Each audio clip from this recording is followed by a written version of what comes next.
Сәлем, балақай! Бүгін біз сенімен бірге «Оқу оңай» кітабы бойынша өлеңді тез жаттауды үйренеміз.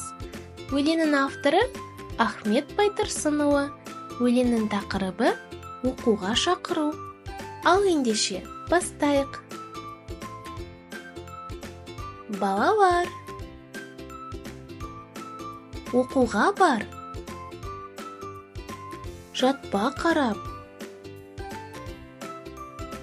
Балалар, оқуға бар. Жатпа қарап.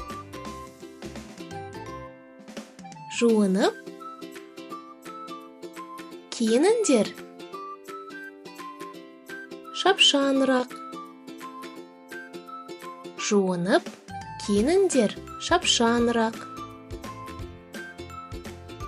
Шақырды тауық. Мана әлде қашан. Шақырды тауық мана әлде қашан. Қарап тұр. Терезеден күн жылтырап.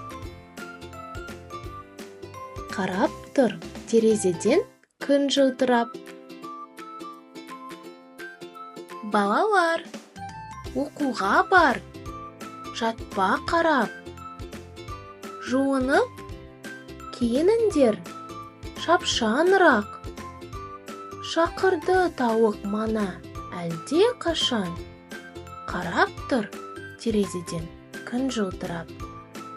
Балақай, қане енді бірге айтайық. Балалар, оқуға бар. Жатпа қарап. Жуынып, киініңдер. Шапшаңырақ. Шақырды тауық мана әлде қашан. Қарап тұр. Терезеден күн жылтырап. Жарайсың, балақай. Сен бүгін өлеңді тез жаттауды үйрендің. Балақай, саған менімен бірге оқыған ұнаса, онда каналымызға тіркел. Келесі видеода көріскенше. Кітаптың қағаз вариантын алғыңыз келсе, көрсетілген номерге хабарласыңыз.